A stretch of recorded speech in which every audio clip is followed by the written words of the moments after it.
Por desgracia, la memoria histórica normalmente es bastante frágil. A menudo, el tiempo borra las huellas del horror y los responsables de las mayores atrocidades intentan reescribir la historia para justificar sus propios crímenes. El fotógrafo de Mauthausen no es solo una película sobre un campo de concentración nazi, es una historia sobre la lucha desesperada por preservar la verdad en medio de una gran barbarie, en este caso, en medio de todo lo ocurrido en la Segunda Guerra Mundial. En un mundo donde el olvido puede ser una segunda condena para las víctimas, esta historia nos muestra cómo un grupo de prisioneros españoles, en este caso liderados por el señor Francisco Boix, arriesgó su vida para sacar al mundo las pruebas de los horrores del Holocausto y más específicamente de los horrores vividos en este campo de concentración, en el campo de concentración de Mauthausen.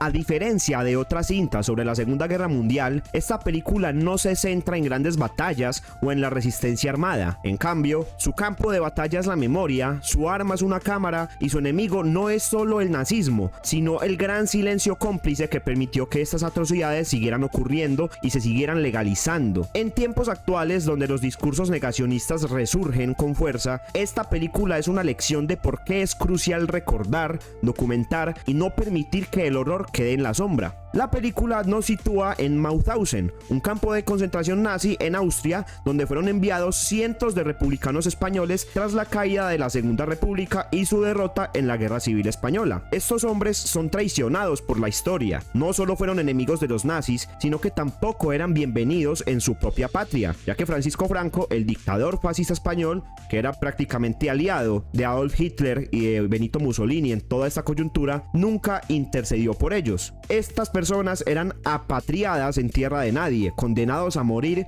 en trabajos forzados sin que nadie alzara la voz en su favor. Eran unos parias de la sociedad que los vio nacer. Francisco Boix, interpretado magistralmente por Mario Casas, es un prisionero que logra sobrevivir trabajando en la división de documentación del campo de concentración. Su labor es la de ser fotógrafo, encargado de registrar las imágenes que los nazis necesitaban para su propaganda y además para también sus informes. Sin embargo, su jefe directo, un psicópata sin escrúpulos, ve en la muerte y en el sufrimiento un escenario artístico, un escenario que lo lleva a planos oníricos donde él puede fantasear y puede cumplir sus más bajos deseos e instintos. Sus fotos no solamente documentan el horror, sino que lo enmarcan en una retorcida visión estética, donde los cadáveres son parte de una composición perfecta, según este psicópata. Esta visión deshumanizada del arte no solamente impacta a nuestro protagonista, a Francisco, sino que refuerza la idea de que la violencia, cuando se convierte en algo cotidiano, puede deformar la moral de una persona hasta el punto de anular su empatía y hacer que vea a sus símiles como simples animales o simples elementos de trabajo, o como en este caso, para este señor, el jefe directo de Francisco, un objeto de diversión y de retroalimentación cultural, podríamos llamarlo de alguna manera. El verdadero punto de inflexión en la historia llega cuando Francisco descubre los negativos fotográficos que prueban de manera irrefutable los crímenes de guerra cometidos en el campo de concentración. Más allá del sufrimiento que ve a diario, comprende que su única esperanza de justicia radica en sacar estas imágenes al exterior, pero la pregunta es, ¿cómo hacerlo sin ser descubierto? En esto se va a marcar toda la película y en este mero cuestionamiento es donde vamos a tener el core de nuestra trama. Poco tiempo después de Francisco haber descubierto dichos negativos, la tensión en el campo crece, ya que los nazis empiezan a sentir la verdadera presión de la guerra. Tras la derrota alemana en Stalingrado, la incertidumbre se apodera de todo el régimen. Los presos españoles logran captar unas noticias a través de un radio clandestino que logran construir entre todos, lo que alimenta su esperanza de sobrevivir. Ellos se van dando cuenta que el régimen nazi no es tan sólido ni tan férreo como se les puede llegar a imaginar. Sin embargo, los nazis también saben que el fin está cerca y comienzan a eliminar evidencias, incluyendo claramente a los prisioneros y también a las fotos y a todos los negativos que evidencian toda la catástrofe y toda la barbarie que se vivía en el campo. Aquí es en donde Francisco y sus compañeros toman una decisión clave: salvar los negativos y lograr salvar esta memoria histórica, o salvarse simplemente su propia vida y dejar que todos estos actos queden impunes, ya que no van a tener pruebas suficientes para poder por lo menos condenar a los responsables directos momentos del campo de Mauthausen. La película nos muestra la complejidad de esta resistencia silenciosa. No es una batalla con armas, sino con astucia. Los prisioneros idean formas ingeniosas para ocultar las pruebas, desde dobles fondos en las paredes hasta una obra de teatro que sirve como distracción para lograr burlar a los vigilantes y sacar algunos negativos. Cada movimiento es una apuesta contra el destino y el miedo a ser descubiertos es constante, ya que en este momento de alta tensión, un solo error puede llegar a fragmentar toda la operación y hacer hasta que todos los prisioneros sean ejecutados por simplemente colmar un poco de la paciencia de estos alemanes. Teniendo en cuenta esta coyuntura, la brutalidad del sistema nazi no da tregua. En una de las escenas más impactantes de toda la película, un prisionero judío, obligado a trabajar como guardia, asesina a uno de los españoles. Este episodio no solamente refleja la crueldad del campo, sino que también cómo la opresión nazi obligaba a los mismos prisioneros a cometer actos atroces para poder sobrevivir. Ellos mismos se despersonalizaban para mimetizarse en la autoridad que jamás iban a conseguir. Ellos creían que eran parte del sistema.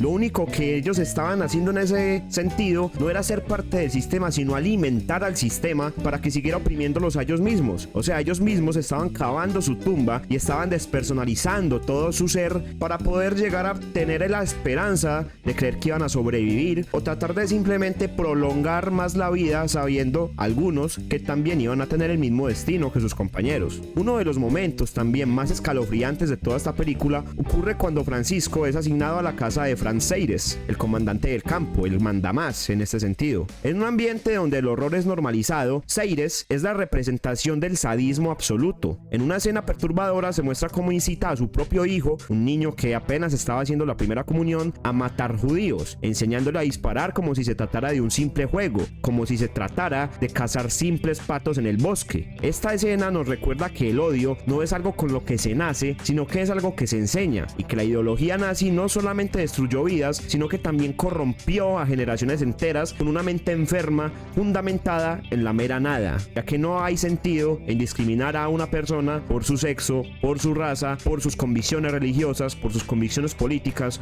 o cualquier aspecto que tenga en su vida.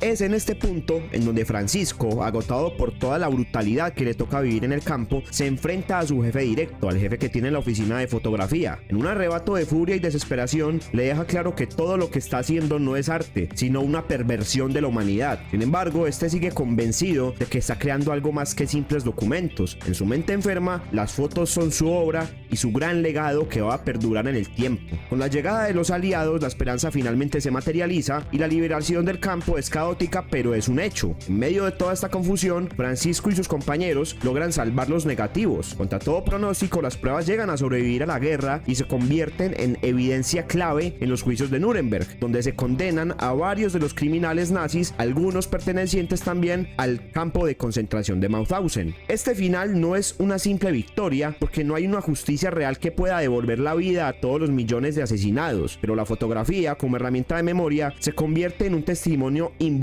Gracias a Francisco, el mundo pudo ver con sus propios ojos el horror de este campo de concentración y asegurarse de que los crímenes no quedaran en la impunidad. En una actualidad en donde los discursos revisionistas y negacionistas intentan distorsionar la historia, esta película es un recordatorio de que la verdad debe ser siempre preservada sin importar el costo. Francisco y sus compañeros no solamente arriesgaron su vida para salvar unos negativos, arriesgaron todo para poder evitar que el horror fuera olvidado. Esta película nos enfrenta a una pregunta incómoda: ¿qué estaríamos dispuestos a hacer para que la verdad no desaparezca? En un contexto actual donde la desinformación y la manipulación de la historia están más que presentes, es fundamental recordar que la memoria es nuestra mejor herramienta contra la repetición del pasado. El cine tiene el poder de hacernos reflexionar, de sacarnos de la indiferencia y de recordarnos que el sufrimiento de los demás no puede ser ignorado. El fotógrafo de Mauthausen no solamente es una historia sobre el Holocausto, es un testimonio de la resistencia del ser humano ante la barbarie y una advertencia de que el olvido es el mejor aliado de la injusticia. Esta película es una obra poderosa que nos muestra que la lucha por la verdad es una de las batallas más difíciles de librar, pero también una de las más importantes de ganar. Espero que este análisis te haya dejado pensando un poco. Si te gustó el video, no olvides suscribirte, darle like y compartir tu opinión en los comentarios. Nos vemos en el próximo análisis y hasta la próxima.